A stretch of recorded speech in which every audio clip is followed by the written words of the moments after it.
El diciembre pasado se desató en el Parlamento Europeo uno de los mayores escándalos de corrupción de su historia. Qatar presuntamente había comprado la voluntad de diferentes diputadas y diputados para mejorar su imagen dentro de las instituciones europeas y del propio Parlamento. Luego supimos que no solo era Qatar, sino que presuntamente la trama empezó con Marruecos, con el servicio de inteligencia marroquí comprando diputados para conseguir que no se hablara del Sáhara, que no se hablara de los acuerdos de pesca o comerciales ilegales que ha firmado la Unión Europea con Marruecos. Pero es que hasta ahora Marruecos siempre había sido el niño mimado de la política exterior de la Unión Europea. Llamaba la atención que tuviera que comprar diputados justamente para poder hacer valer sus intereses en estas instituciones. Y es que un mes después del Marruecos y el Qatargate tuvimos la primera resolución sobre los derechos humanos y la libertad de expresión en Marruecos en 25 años de historia en el Parlamento Europeo. Una resolución que no hubiera sido posible sin estos escándalos posteriores. Todo esto en el marco de un cambio de relaciones políticas por parte del gobierno de Sánchez totalmente vergonzosas y vergonzantes en torno al olvido una vez más del Sáhara a cambio de comprar los favores de la autocracia marroquí en el control migratorio y que nos hiciera de policía de fronteras, con los sucesos que vimos en Melilla con el asesinato de más de 40 personas para que no cruzaran a Europa.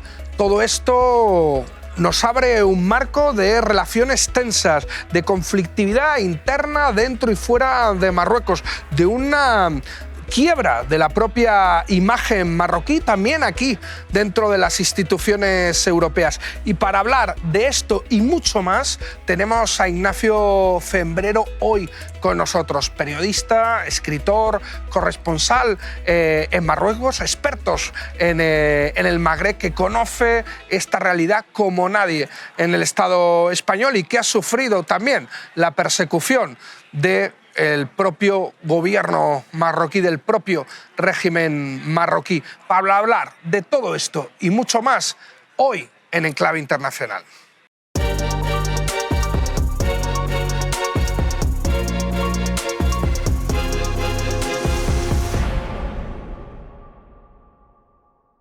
Bueno, buenas tardes. Comenzamos hoy un nuevo programa de Enclave Internacional, esta vez para hablar de Marruecos, para hablar de un vecino incómodo, pero un vecino necesario, para hablar justamente del Morocco Gate, para hablar de Pegasus, para hablar del Mundial de Fútbol, para hablar del Sáhara y para hablar de la libertad de prensa. Y para ello tenemos al periodista Ignacio Fembrero. Muchas gracias por estar aquí con nosotros. Gracias a vosotros por invitarme.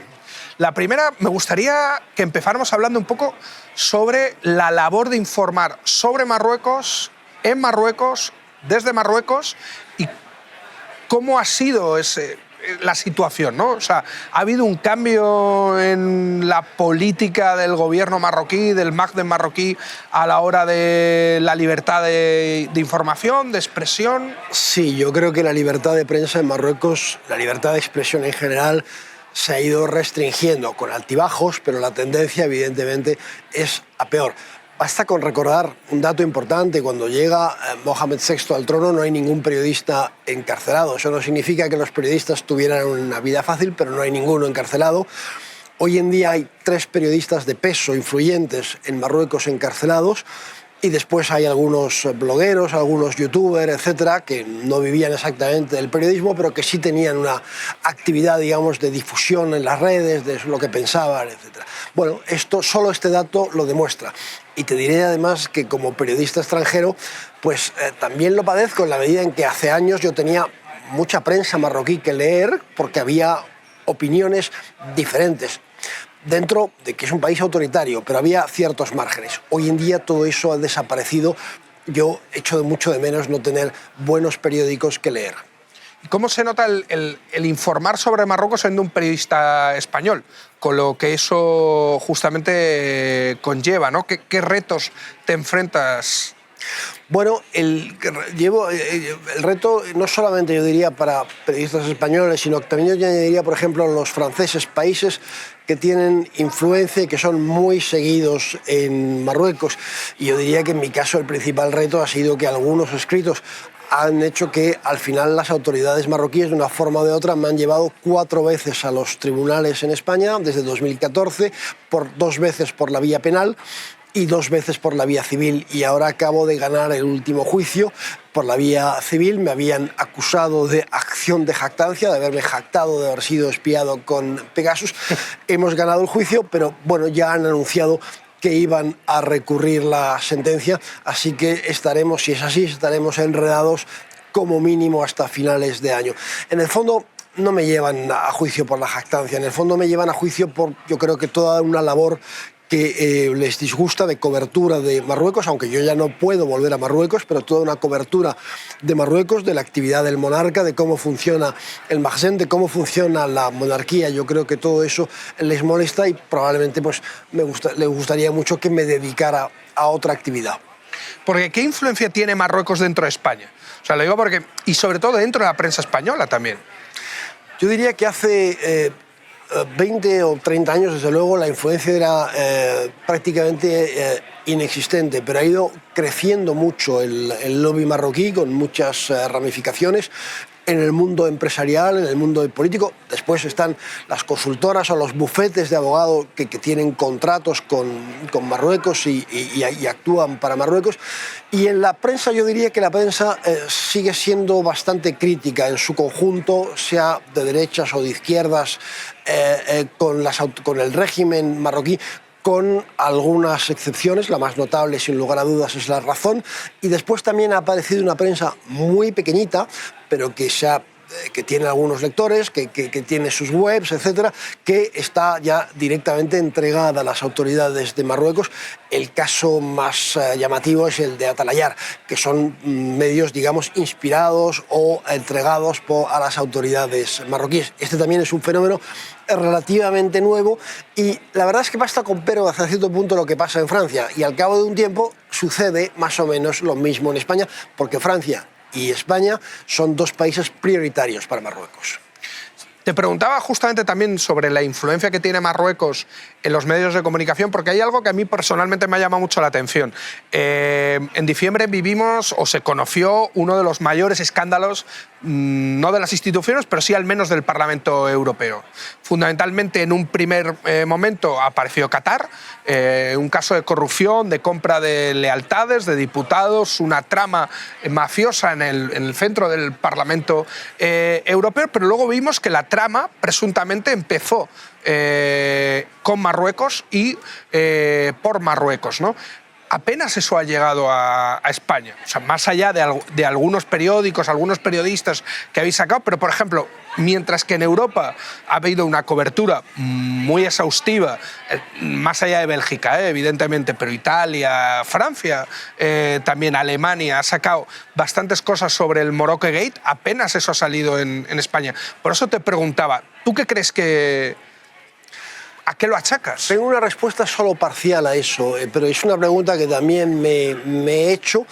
He visto efectivamente que en los medios con los que tengo trato, en general, no haya excesivo interés por esta trama de corrupción.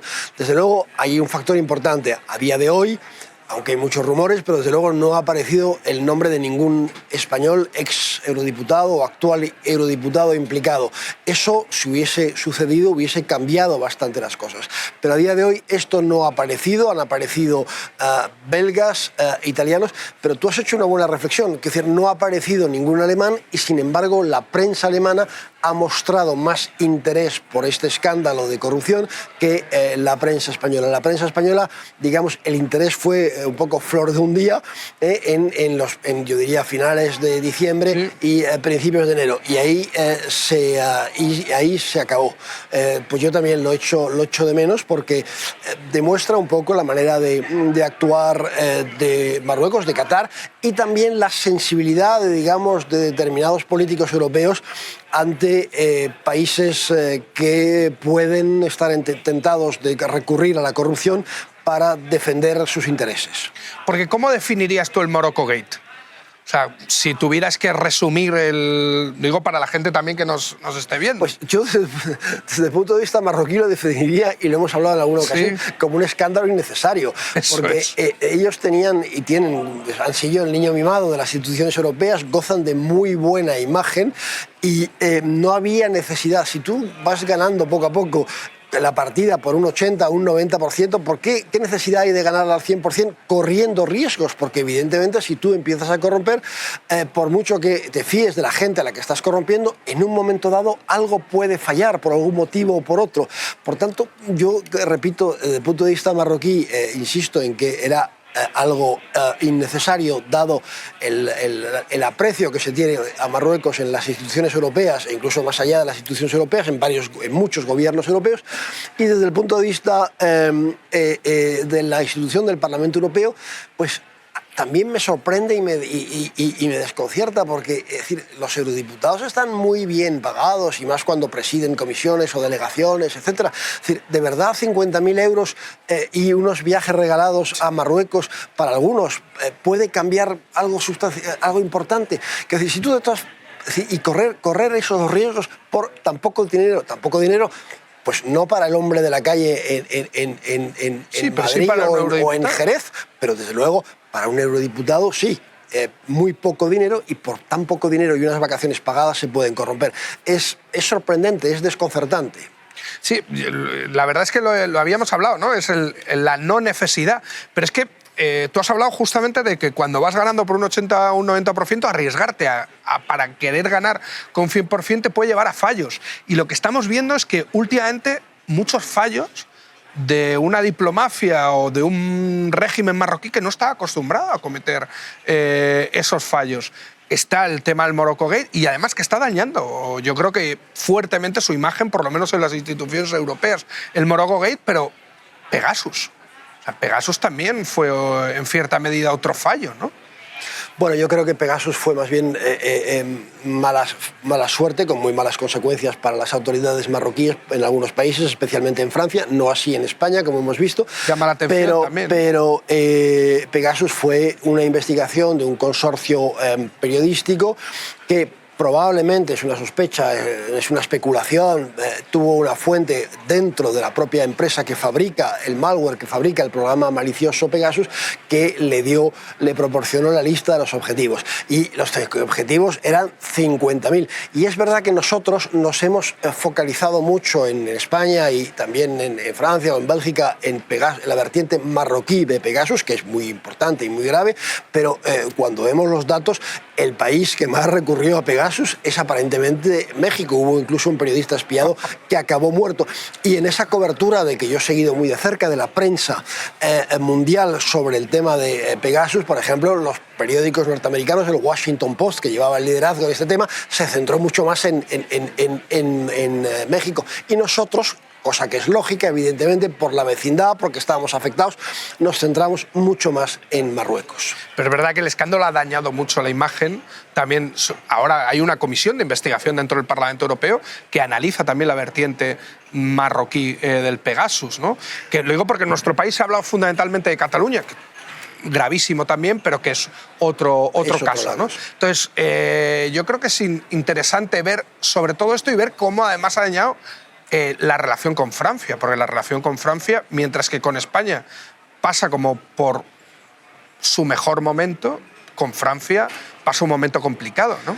Sí, la relación entre Francia y Marruecos entró en crisis en el verano de 2021, cuando saltó a la luz Pegasus y que el propio presidente de la República estaba siendo espiado con ese malware, y 14 miembros de su gobierno y un montón de periodistas y de políticos, etcétera, etcétera. Cerca de 1.000 franceses tuvieron o fueron objetivo de Pegasus por parte de Marruecos, según aquella investigación. Pero ha habido otras etapas y hoy en día la crisis persiste, yo diría que se ha endurecido. No hay embajador de Marruecos en París.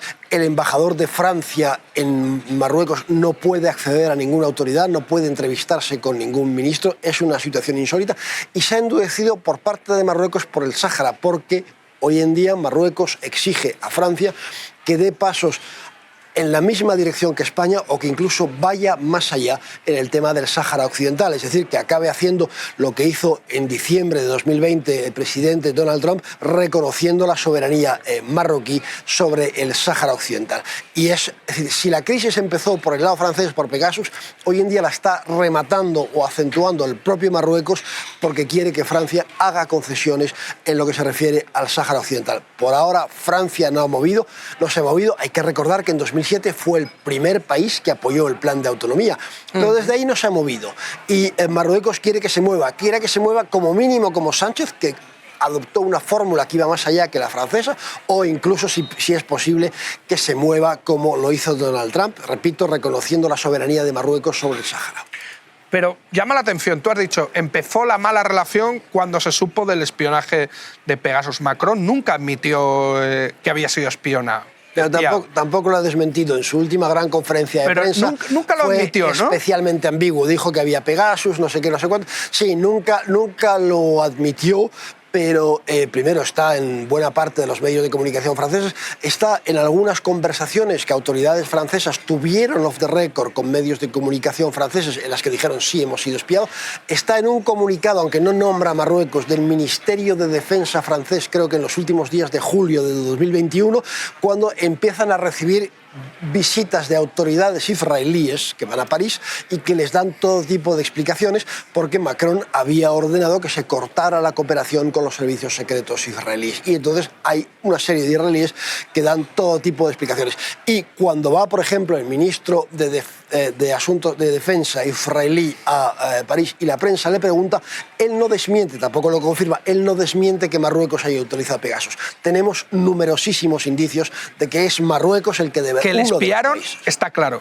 Que le espiaron está claro y que espiaron a miembros de su gabinete, pero el no reconocimiento en cierta medida también era una protección, o yo lo leí así, como a sus propios servicios secretos, ¿no? Bueno, el único país del mundo donde ahí es donde quería llegar yo. Efectivamente, donde han reconocido que han sido espiados, lo han hecho público y lo han llevado a los tribunales, es el caso de España. Lo que efectivamente es reconocer en público una vulnerabilidad, cosa que no ha hecho nadie en la historia, excepto en un caso muy preciso Alemania con Estados Unidos, porque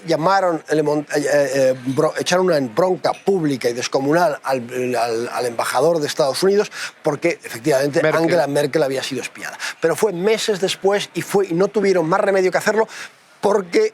repito, el embajador, porque llamaron al embajador para echarle una bronca.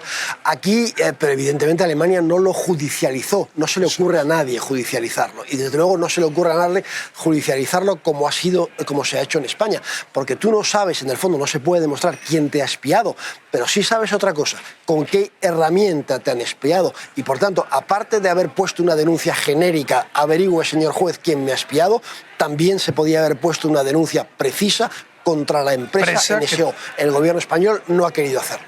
Claro, pero el gobierno español asume un fallo, lo cual es muy grave, o sea, porque además eso genera una pérdida de credibilidad internacional, lo asume y no solo no empeora su relación con Marruecos, sino que da pasos más allá, ¿no?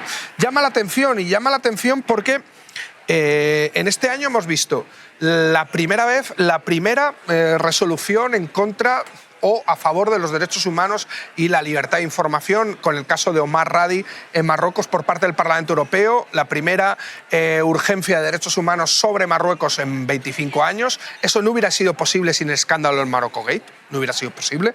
También yo creo que sin Pegasus, o sea que hay un cúmulo de descrédito para las autoridades marroquíes. Hemos visto el giro del gobierno Sánchez, del que habíamos hablado, sobre la autonomía en la cuestión del Sáhara. Hemos visto el tema de la frontera con Ceuta año y medio antes. Hemos visto la cuestión de que no se termina de abrir las fronteras con Ceuta y Melilla. Hemos visto los desplantes marroquíes al gobierno español. ¿Qué le debe el PSOE a Marruecos? Digo porque es difícil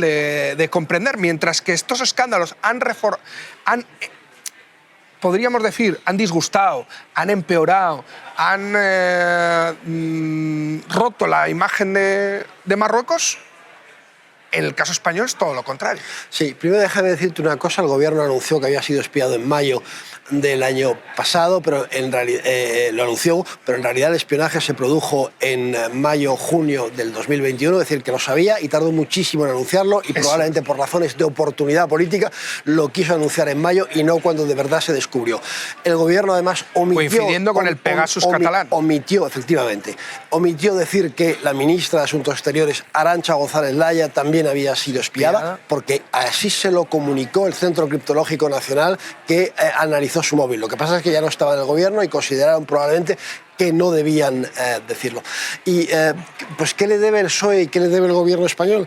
Pues yo creo que el presidente del gobierno español quería poner fin a una crisis. Tienen miedo o temor a Marruecos por los instrumentos de presión que puede ejercer sobre España. Yo diría que son fundamentalmente dos. Uno, la inmigración irregular, el grifo de la inmigración irregular que Marruecos modula en función de sus intereses, y de hecho desde que el presidente del gobierno envió su carta al rey Mohamed VI, la inmigración ha caído mucho. Y Marruecos hace muchos esfuerzos, a veces de forma brutal, como hemos visto a las puertas de Melilla en junio del año pasado. Y el otro temor es a la cooperación policial y especialmente a la cooperación antiterrorista o anti-yihadista, puesto que es verdad que la mayoría de los atentados que han sido perpetrados en España han sido perpetrados por personas marroquíes o de origen marroquí, y es algo que se valora mucho. Y son dos instrumentos que evidentemente las autoridades marroquíes han utilizado con España, y en la medida en que lo han podido también lo han utilizado con Francia, sobre todo en el tema antiterrorista. Durante mucho tiempo han cortado la cooperación antiterrorista con Francia. Se supone que tienen unos servicios eficaces en materia de lucha antiterrorista y que la información que suministran a sus homólogos europeos es útil, es valiosa y ayuda a frenar el terrorismo. Esto es la versión oficial. Después, hablando con policías sobre el terreno, yo he escuchado opiniones muy diversas. Algunos elogian efectivamente la labor, la ayuda que puede brindar Marruecos, y otros dicen que no es tan útil como se nos cuenta oficialmente. Yo no tengo opinión porque evidentemente no estoy sobre el terreno. Lo único que digo es que tanto en España como en Francia he escuchado sobre este tema opiniones muy distintas. Muy distintas. Tú hablabas de se ha dado pasos para acabar con una crisis, ¿no?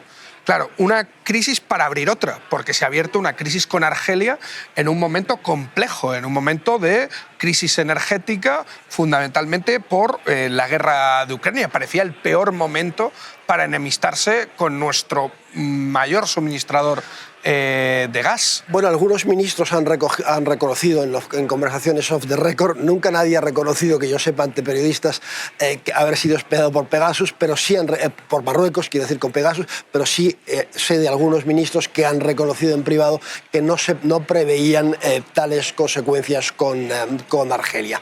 Efectivamente, España atraviesa una crisis con Argelia desde marzo del año pasado, y me atrevo a vaticinar que no acabará antes de la legislatura. Muy probablemente tendrá que llegar otro gobierno, y ni siquiera lo garantizo, para que esa crisis se acabe. Y esa crisis, tú hablas del gas. Argelia ha seguido suministrando gas, aunque lo ha subido, pero ha seguido suministrando gas a España. Pero la peor vertiente no es esa. La peor vertiente es que las empresas españolas, sobre todo en Levante, en Murcia, etcétera, que exportaban a Argelia, no exportan un colín hoy en día a Argelia. Ha caído un 90 y tantos % en las exportaciones a Argelia.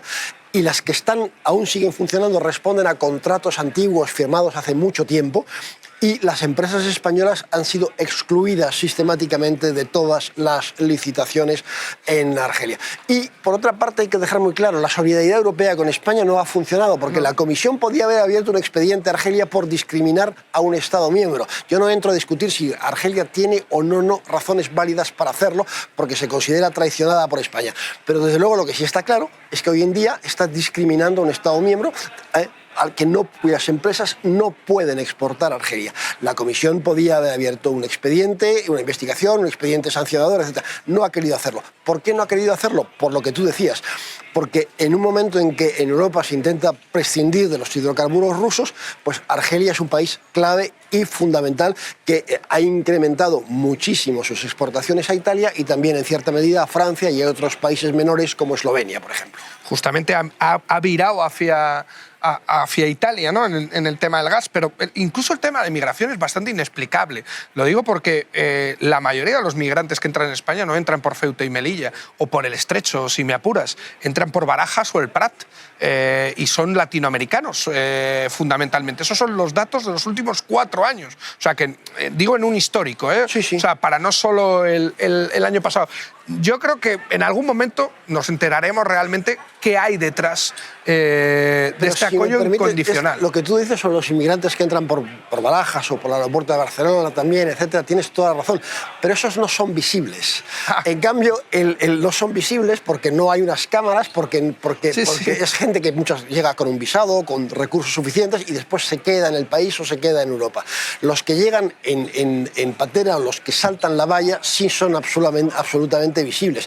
Es más, tiene un aspecto dramático porque estos arriesgan su vida. En muchos casos, los que llegan por Barajas no arriesgan su vida. Y estas imágenes, yo entiendo que le preocupen al gobierno, porque aparte de que después hay que gestionar todo esto, en Canarias en determinados momentos estaban absolutamente desbordados en el año 2018-2019. Aparte de eso, estas imágenes, evidentemente, y ahí yo lo reconozco, estas imágenes son votos para la derecha que siempre trata de sacar partido de esto. Nos invaden, llegan los salvajes, entre comillas, salvajes por supuesto, porque tengo el mayor respeto por la gente que llega, que se arriesga la vida para disfrutar de una vida mejor.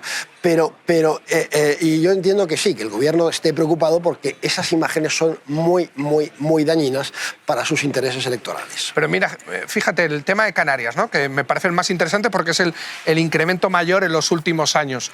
Y ahora la caída mayor. Pero el gran problema fue que Marlaska no permitió el tránsito a la península. Sí, efectivamente. O sea, ahí eran ellos mismos bloqueándose entre ellos y asfixiando al propio gobierno canario, que no tenía recursos para atender adecuadamente a las personas que estaban llegando. Así fundamentalmente es. Marroquíes, lo digo porque se ha hablado de...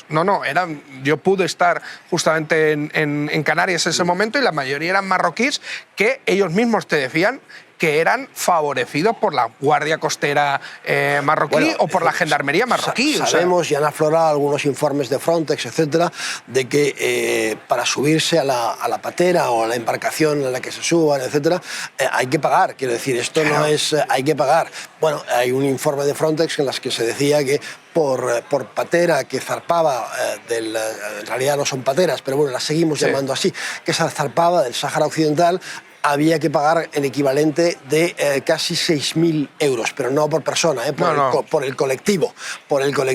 Evidentemente, quiero decir, la inmigración irregular es también una fuente de corrupción para las fuerzas de seguridad y todos sabemos, los que conocemos un poco la realidad en Marruecos y en el Sáhara, que no se mueve un grano de arena en el Sáhara sin que las autoridades marroquíes lo conozcan. Sí, porque ese es un argumento efectivamente que se podría dar para otros lugares de la costa marroquí. Eso es. Pero el Sáhara es una zona absolutamente militarizada, con una presencia masiva del ejército, de las fuerzas auxiliares, de la gendarmería, etcétera, y por tanto es difícilmente imaginable que, como tú dices, se mueva la inmigración irregular sin que haya, digamos, como mínimo tolerancia por parte de las autoridades. Y a la hora de zarpar en determinadas zonas hay que pagar para que se haga la vista gorda y la patera pueda zarpar.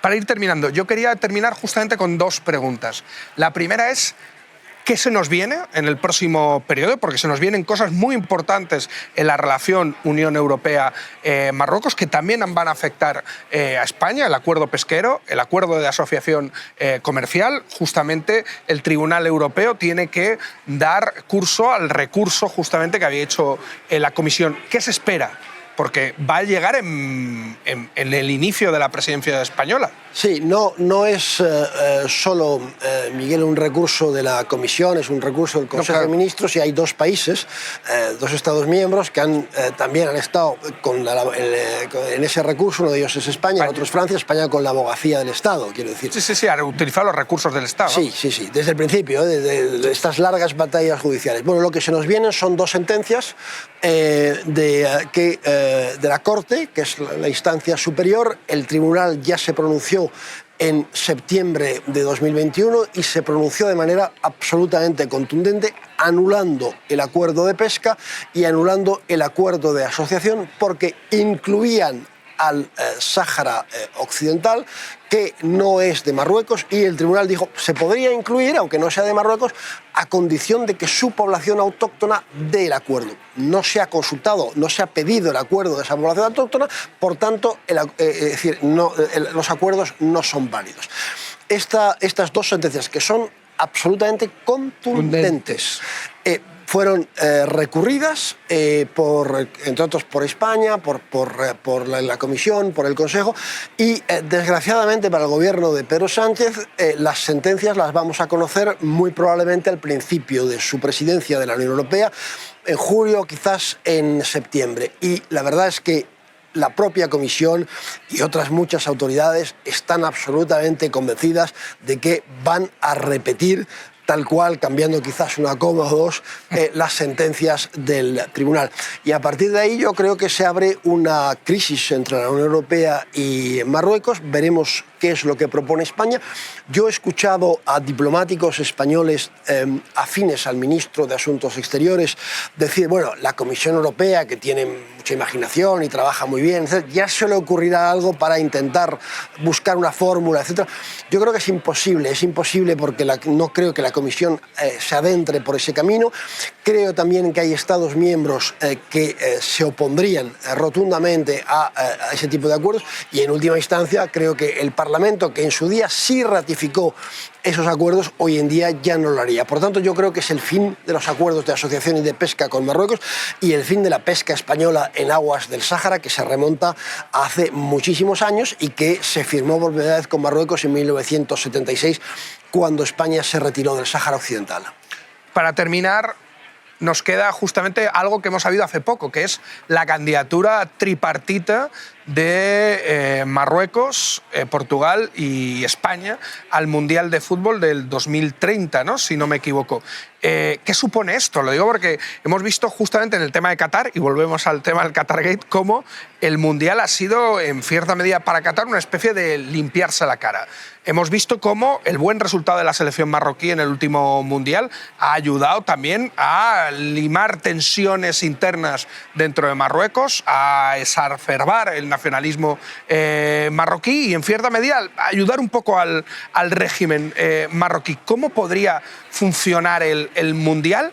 Y, sobre todo, ¿por qué Marruecos en esta candidatura? Bueno, las tensiones internas en Marruecos son serias, son importantes, porque Marruecos, después de la pandemia y hoy en día con la inflación, vive una crisis económica y social, yo diría que muy, muy grave. Hay con frecuencia muchas manifestaciones, a veces toleradas, a veces reprimidas, pero es un país hoy en día en ebullición social. Eso no significa que al final vayan a pasar grandes cosas, pero hoy en día estamos en esa fase.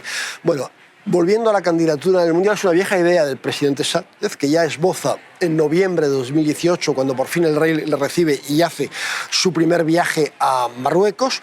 Y en aquel momento no acaba de cuajar, no acaba de prosperar, pero ahora la desaparición, digamos, de la candidatura de Ucrania, que iba asociada a España y Portugal, da otra oportunidad a Sánchez de ofrecer a Marruecos incorporarse a esta candidatura. Y esta vez el Marruecos lo acepta gustoso, y el rey le da, porque así han querido el presidente Sánchez y el primer ministro de Portugal, Costa, le dan el privilegio al rey de Marruecos de anunciar esta triple candidatura a través de un discurso que pronuncia su ministro de Educación. Yo creo que esta candidatura hay que situarla un poco también en la carta de Sánchez al rey de Marruecos, etc. Se trata, en el fondo, por parte de las autoridades españolas, de amarrar al máximo la relación con Marruecos, de fortalecerla al máximo para que Marruecos no tenga la tentación el día de mañana de volver a desatar nuevas crisis con España en materia migratoria o en otro ámbito. Y esta candidatura, si prospera, cosa que tal y como está la reputación hoy en día del fútbol español, no está nada claro que vaya a prosperar, pero en el caso de que prospere, conllevará un problema, y es evidente que Marruecos va a querer llevar algún partido al Sáhara Occidental, a Dakhla, que es donde está, que es la ciudad más turística del Sáhara Occidental y que es donde está construyendo un gran estadio que estará en principio listo para la Copa Africana de Naciones de 2025 y donde también quiere llevar partidos de la Copa Africana en el caso de que Marruecos sea designado para organizar esa Copa. Así que ahí ya veremos si de verdad Marruecos es designado un primer, digamos, un primer toma y daca con Dakhla, a ver si consigue, y si no y si esta triple candidatura hispano-portuguesa marroquí prospera, pues estoy seguro que Marruecos también intentará llevar algún partido a la ciudad de Dakhla. Pues muchas gracias, Ignacio. La verdad es que ha sido un placer y nos quedamos justamente con eso, cómo el Mundial puede ser una vez más una forma de lavar la cara y sobre todo en este caso de legitimar una ocupación, la ocupación del Sáhara Occidental. Muchas gracias por seguirnos en un programa más de Enclave Internacional.